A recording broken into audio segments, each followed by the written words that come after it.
Bonjour à toutes, bienvenue à notre émission Entre elles live. Merci de vous connecter pour suivre cette émission. Et aujourd'hui, je vais continuer avec les principes spirituels de la sexualité. Mais avant ça, j'aimerais prendre quelques minutes pour prier. Seigneur Dieu de gloire, je te rends grâce pour le privilège que tu me donnes de venir dans ta présence, Seigneur, et de pouvoir tourner mon cœur vers toi, Seigneur. Je viens prier, éternel Dieu de gloire, que tu me remplisses de ton Saint-Esprit, que tu m'inspires, que tu me conduises, que tu me diriges dans ce que je vais dire, que ce soit toi qui parles. Et je prie pour toute personne qui se connecte, que ton esprit puisse toucher cette personne-là et que ce message puisse changer les cœurs, changer les vies, transformer les femmes que nous sommes, les mères que nous sommes, que nous puissions éduquer nos enfants comme il se doit, afin que, Seigneur, ta vie, ta gloire se manifeste en eux. Au nom de Jésus, j'ai ainsi prié. Amen. Voilà, donc aujourd'hui, je vais continuer, comme je le disais, sur les principes spirituels de la sexualité. C'est un sujet très très vaste et il y a beaucoup de choses à dire, mais malheureusement, aujourd'hui, je pourrais juste me concentrer sur une petite partie du sujet. Alors, je voudrais d'abord, premièrement, faire un petit rappel de ce qui a été dit la dernière réunion, c'est qu'il y a deux principes spirituels à la sexualité. Le premier principe, c'est une seule chair et un seul esprit. En réalité, ce que Dieu voit quand un homme a un rapport sexuel avec une femme dans le cadre du mariage, Dieu voit cette union comme étant la connexion entre ces deux personnes. Ils vont devenir une seule chair et ils vont devenir un seul esprit. Et puis, on va voir aussi que du point de vue de Dieu, quand une personne va avoir des relations sexuelles en dehors du mariage, une personne va s'attacher à une personne autre que son conjoint, Dieu va voir ça comme étant de la prostitution. C'est pas de la prostitution selon ce que nous on pense en tant qu'humains, mais d'un point de vue spirituel, l'attachement à quelqu'un d'autre, leur relation sexuelle avec une autre personne autre que notre conjoint est perçu par Dieu comme étant de la prostitution. Et le deuxième principe, c'était celui de on a une autorité sur le corps de notre partenaire, ce qui fait qu'on va pouvoir influencer positivement ou négativement la vie de nos conjoints. Ça, ce sont les deux principes. Je vous recommande de revenir sur l'émission de la semaine, d'il y a 3 semaines en réalité, et donc de pouvoir lire, de pouvoir suivre cette émission-là. Et aujourd'hui, j'aimerais parler des rêves sexuels, des rêves sexuels. C'est un sujet qui touche beaucoup de gens et on peut voir ce sujet-là d'un point de vue humain simplement ou d'un point de vue psychologique. Mais aujourd'hui, je voudrais aborder le sujet d'un point de vue spirituel. C'est vraiment l'angle que je vais aborder aujourd'hui. Donc, il n'y a pas de conflit avec ce qu'on peut voir par rapport à la littérature sur la science ou sur ce que les psychologues vont dire, mais c'est simplement, moi, j'aborde d'un point de vue spirituel. Et donc, il faut savoir que tout commence par la tentation. C'est le premier point. Le but de l'ennemi, c'est de pouvoir nous pousser à désobéir aux principes spirituels de Dieu. Donc, chaque fois qu'on va désobéir aux principes spirituels de Dieu, Dieu va se mettre en colère et c'est ce que l'ennemi recherche, qu'on puisse désobéir à Dieu, qu'on puisse passer à côté de notre cible. C'est ça le péché. Et donc, la tentation va être le premier point que l'ennemi va toucher dans la vie d'une personne. Il faut savoir que tout le monde est tenté. On est tous tentés. Et la Bible va nous parler de Jésus-Christ. Jésus-Christ aussi va être tenté. Tenté comme tout le monde en toutes choses. On va le lire dans Hébreux 4,15. Car nous n'avons pas un souverain sacrificateur qui ne puisse compatir à nos faiblesses. Au contraire, il a été tenté comme nous en toutes choses. Jésus a été tenté comme nous en toutes choses, sans commettre de péché. Jésus a été tenté. Jésus a subi la tentation comme toute autre personne ici. Et donc, il y a des gens qui vont s'imaginer que la tentation, la situation qu'ils sont en train de vivre est propre à elle. C'est pas vrai. Toute personne est tentée. Toute personne va subir les mêmes choses. Et la Bible nous dit que Jésus va aussi être tenté, mais il ne tombera pas. Il va être tenté par la colère, il va être tenté par le mensonge, il va être tenté par tellement de choses, mais il ne tombera pas. Il ne tombera pas. Et donc, le but de l'ennemi, c'est comme je le disais, c'est de nous tenter. Et une fois que nous tombons dans le piège de l'ennemi, nous sommes liés. Nous sommes liés à lui par notre désobéissance au principe de Dieu. Et on va voir par exemple que Salomon va le dire, il va dire dans Proverbe 5, 8, 11, comme je le disais la dernière fois, « Éloigne-toi du chemin qui conduit chez elle. » Il parle de la femme prostituée. « Et ne t'approche pas de la porte de sa maison, de peur que tu ne livres ta vigueur à d'autres et tes années à un homme cruel, de peur que des étrangers ne se rassasient de ton bien, et du produit de ton travail dans la maison d'autrui, de peur que tu ne gémisses près de ta faim, quand ta chair et ton corps se consumeront. » Donc, celui qui va tomber dans l'immoralité sexuelle, celui qui va tomber dans la tentation de l'ennemi, va se voir sa vie connectée à l'ennemi, va se voir sa vie connectée comme Salomon le disait. Tu es connecté à un homme cruel. Et j'ai expliqué la dernière fois que le but, c'est pas simplement que tu puisses avoir un plaisir, mais c'est qu'il recherche quelque chose dans ta vie. Quand il te pousse à tomber ainsi, il recherche quelque chose dans ta vie. C'est pas simplement que tu puisses avoir un plaisir. Non, il va au-delà même du plaisir. Il veut ta vie, il veut tes années, il veut tes bénédictions. Il veut te vider de tout ce que Dieu t'a donné. C'est pour ça qu'il va prôner cette désobéissance. C'est pour ça que la sexualité va toucher toute la société. Elle va aller dans tous les sens. On va voir la sexualité dans tous les domaines de la vie de l'homme. Parce que c'est un point très très fort pour l'ennemi. Et je l'expliquais la dernière fois. Donc toute forme d'immoralité sexuelle conduit à ce qu'on soit lié à un homme cruel, à un esprit, à une entité, à je ne sais pas, tout ce qui est du monde des ténèbres. Et donc, je suis tombée sur un article sur Internet, sur un article de Vogue. Je ne sais pas si vous connaissez ce magazine-là de Vogue. Mais ici, de Vogue s'adresse à des jeunes. En fait, c'est Teen Vogue. Et j'étais choquée de voir qu'ils étaient en train de parler du magic sex. C'est quoi le magic sex? En fait, dans cet article, il est en train d'expliquer à des jeunes qu'il était important qu'ils puissent rechercher le plaisir sexuel.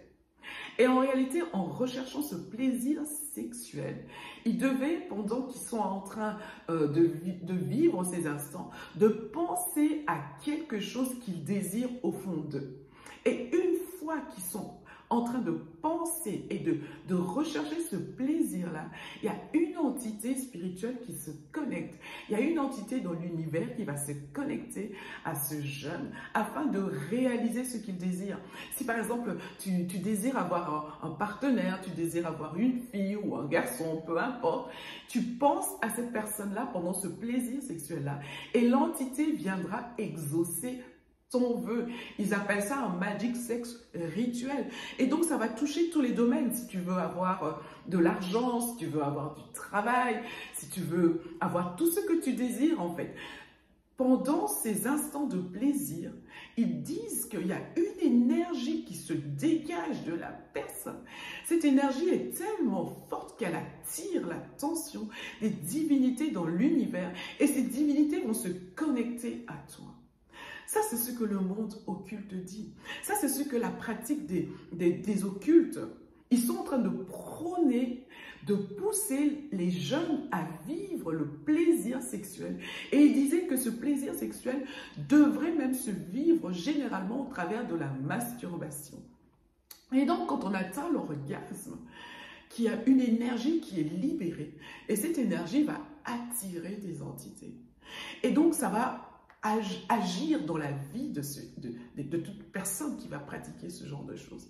Et j'étais tellement choquée que je me suis rendu compte que pourquoi est-ce que l'ennemi veut tellement apprendre dès l'enfance aux enfants le plaisir sexuel? Il y a un programme qui est aujourd'hui dans les écoles où on veut apprendre à des enfants de 5 ou 8 ans le corps et le plaisir sexuel.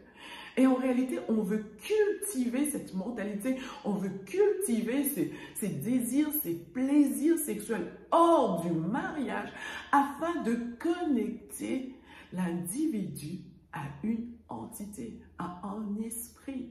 Vous vous rendez compte que le monde prône ce genre de choses?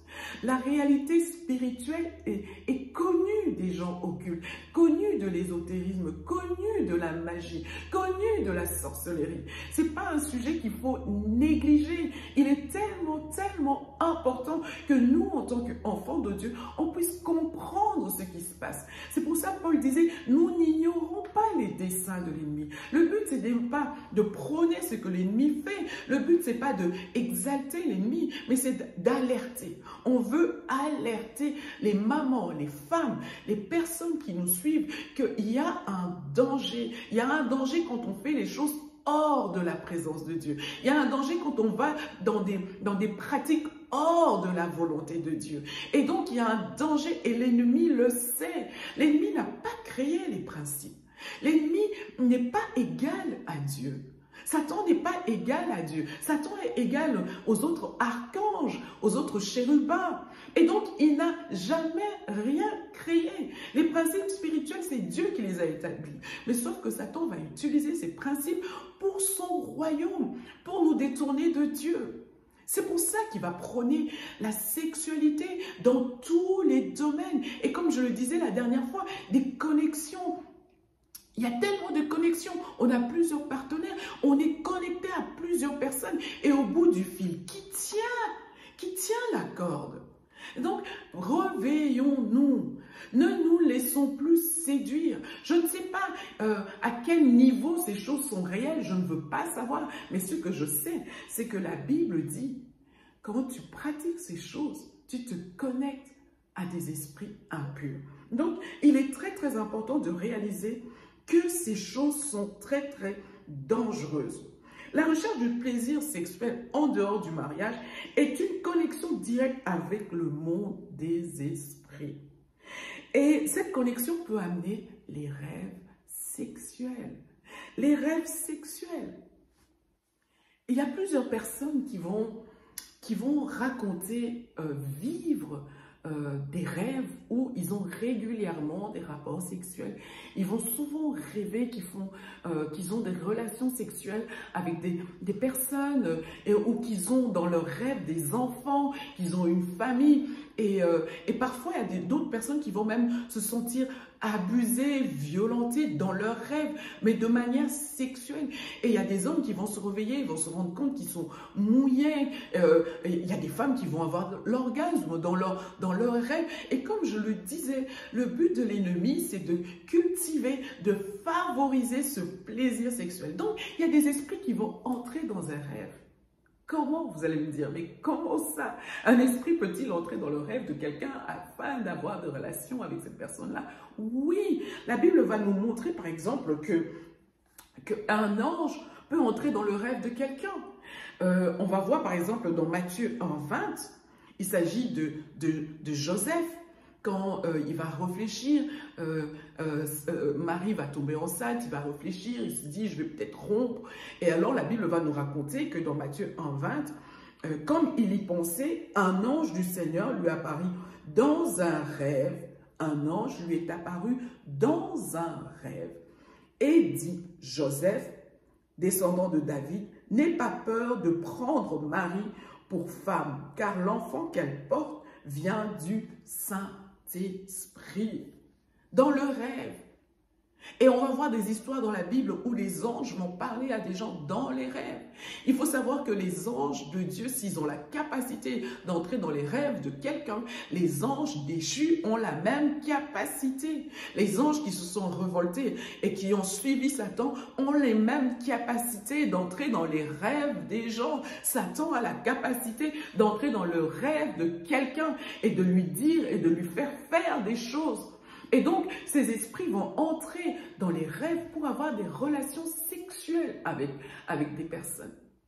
Ils vont favoriser ce genre de choses. Et les gens vont se sentir parfois comme incapables de faire quoi que ce soit.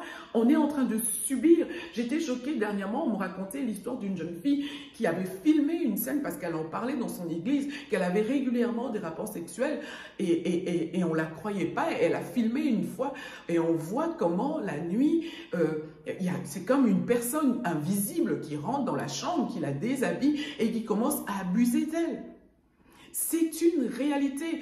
Donc, quand on commence à avoir des relations sexuelles en dehors du mariage, il y a ce genre de choses qui vont arriver. Il y a ce genre de choses qui peuvent arriver à certaines personnes. Et donc, on va voir que ces anges déchus qui vont se connecter, qui vont avoir des rapports sexuels et tout, on va voir qu'il y a tout un monde et souvent ce qui se passe, c'est quoi? C'est que les gens, comme je le disais, sont incapables de réagir, incapables et ils vont craindre la nuit. La nuit va devenir très difficile. Il y a beaucoup de choses qui se passent la nuit. Et la Bible va nous parler de l'entité qui va gérer toutes ces choses-là. Lilith, vous avez peut-être déjà entendu parler de ça. On va lire où se trouve mon verset? Dans Ésaïe 34, 14, les chats sauvages rencontrent les hyènes, les boucs s'y retrouveront. C'est là que Lilith, le mauvais esprit de la nuit, s'installera et se reposera. La Bible parle de Lilith, le mauvais esprit de la nuit. Et cet esprit va avoir d'autres anges qui vont travailler la nuit, qui vont venir dans les rêves, qui vont traumatiser les gens, qui vont emmener des cauchemars, qui vont emmener des peurs, qui vont emmener des angoisses. La nuit va être l'univers où on a tout le temps peur, parce que c'est le règne du monde des esprits méchants qui vont venir. Et donc, on voit que ces personnes vont subir ces choses-là. Tout ça, pourquoi? À cause des relations sexuelles hors du mariage. La Bible raconte même l'épisode un peu difficile à comprendre des anges déchus qui vont descendre faire des enfants avec les femmes. Et même Jude, dans Jude, le frère de Jésus, va dire que ces anges déchus vont être enfermés en attendant le jugement dernier. Donc oui, un esprit peut venir pour chercher à avoir des rapports sexuels. Il peut prendre la forme humaine. Oui, ce sont des choses qui peuvent exister. Je ne dis pas que c'est tout le temps ça, mais à un moment donné, si vous trouvez des choses bizarres, ne vous étonnez pas. Alors, il y a donc ces esprits qui vont venir dans la vie de ces personnes-là. Et souvent, vous allez voir qu'on va parler des maris de nuit ou de femmes de nuit qui vont venir dans la vie des personnes et qui vont entretenir des relations avec ces personnes-là. Et ces esprits-là peuvent parfois être très, très jaloux et refuser qu'une personne puisse se marier. On va voir des femmes qui ne se marient pas. Elle a un mari de nuit, mais elle ne se marie pas. Ou alors, si tu te maries, mais ce mari de nuit va combattre ton mariage, va tout faire pour que tu puisses divorcer, te séparer, ou va empêcher que tu aies des enfants parce que dans les rêves, vous avez déjà des enfants. C'est inimaginable, c'est inconcevable, je l'admets, mais c'est pourtant une réalité spirituelle parce que nous sommes des êtres spirituels. Nous interagissons aussi avec des êtres spirituels. Donc, comme je le disais, dans les rêves, on va interagir, les personnes qui vont être affectées par ce problème-là vont interagir avec des esprits démoniaques, mais aussi avec des esprits humains. Alors, c'est quoi les esprits humains? Les esprits humains, en fait, ce sont des esprits de personnes qui ont la capacité de quitter leur corps. Donc, un individu va quitter son corps physique pour aller dans le monde spirituel. Et dans le jargon du monde, on va parler, ou dans le jargon ésotérique, occulte, sorcellerie et magie, ils vont appeler ça des projections astrales. Ce sont des expériences, ils vont inciter les gens à pouvoir quitter leur cœur pour pouvoir vivre ce genre d'expérience. Et ça, ce sont des êtres, des humains qui vont pratiquer ce genre de truc. Et leur but, c'est vraiment de pouvoir suivre, de pouvoir entrer en contact avec quelqu'un avec qui on sait très bien que humainement parlant, on ne sait pas entrer en contact avec elle. C'est pour ça que je disais qu'il fallait faire très très attention avec les divers rapports qu'on peut avoir avec plusieurs partenaires, parce qu'il y a peut-être un partenaire dans le monde spirituel qui sait voir une connexion, qui sait voir une femme, mais qui n'a pas la capacité de pouvoir entrer en contact avec cette personne-là, et donc va utiliser ce genre de système pour pouvoir avoir des relations sexuelles avec cette personne-là. Bon, vous allez me dire, mais Stéphanie, c'est quoi ça? C'est pas quelque chose de nouveau. La Bible nous parle clairement des expériences où on quitte le corps. Par exemple, on va le lire, je vois par exemple dans Ézéchiel 37a, Ézéchiel va vivre ce genre d'expérience, mais ces expériences sont initiées par le Saint-Esprit. C'est Dieu qui va être l'initiateur de ce genre d'expérience. Donc, on ne peut pas vivre ces expériences seul. On décide de vivre ça, on décide de quitter son corps. C'est de la magie, c'est de la sorcellerie, c'est avec la puissance de l'ennemi que tu vas le faire. Donc, la Bible va parler, par exemple, de Ézéchiel 37:1. La main de l'Éternel fut sur moi, et l'Éternel me transporta en esprit et me déposa dans le milieu d'une vallée remplie d'ossements. Donc l'esprit de Dieu va venir prendre Ézéchiel, va prendre son esprit. Le corps va rester à un endroit, mais l'esprit d'Ézéchiel va aller à un autre endroit. Première expérience. On va voir par exemple Paul. Paul en a vécu. Paul va dire dans 2 Corinthiens 12:2, « Je connais un homme en Christ il y a 14 ans passés. Si ce fut encore, je ne sais. Si ce fut hors du corps, je ne sais. Dieu le sait. Qui a été ravi jusqu'au 3e ciel. » Paul a vécu une expérience pareille où il va quitter son corps, il va aller dans le ciel. Et là, c'est quelque chose de très nouveau pour lui. Il ne sait pas, est-ce que c'est avec mon corps, est-ce que c'était sur mon corps. Mais une chose certaine, c'est que le Saint-Esprit va l'y emmener. Il va raconter aussi dans Colossiens 2:5, « Car si je suis absent de corps, je suis avec vous en esprit, voyant avec joie le bon ordre qui règne parmi vous, et la fermeté de votre foi en Christ. » On va voir aussi Jean. Jean va vivre la même expérience. Dans Apocalypse 21:10, il dira, « L'Esprit se saisit de moi, et l'ange me transporta au sommet d'une très haute montagne. Il me montra la ville sainte, Jérusalem, qui descendait du ciel, envoyée par Dieu. » Donc, si le Saint-Esprit peut faire ça, les anges peuvent faire ça, les anges déchus peuvent faire ça. Exactement. Ils peuvent donner à une personne la capacité de quitter leur corps et d'aller à un endroit précis. On va voir des exemples comme ça dans la Bible. Philippe va vivre ça. Lui, c'est carrément non seulement le corps, l'esprit, mais il va être transporté d'un endroit vers un autre. Il y a plein d'exemples comme ça où on voit que par le Saint-Esprit, on va vivre ce genre d'expérience. Ce n'est pas nous qui initions, mais c'est Dieu qui va initier. De la même manière, Satan a la capacité de donner à des personnes cette capacité de quitter le corps et d'aller. Et donc, il y a des esprits humains qui vont quitter leur maison pour aller avoir des relations sexuelles avec une personne et qui vont entrer dans le rêve de quelqu'un et avoir des relations sexuelles avec cette personne-là. Donc, ici, on voit clairement qu'il y a un danger. Il y a un danger quand on a des relations sexuelles en dehors du mariage. Il y a un danger parce qu'on se connecte à un esprit, ou on peut se connecter à un esprit démoniaque ou à un esprit humain. Il y a un danger. Et on doit comprendre ces choses-là. On doit dire non à ces choses-là. Et être consciente que l'ennemi opère. Que l'ennemi opère. Donc, Internet est rempli de littérature ésotérique sur le sujet. Et il parle de comment ils appellent ça encore? Sexe astral.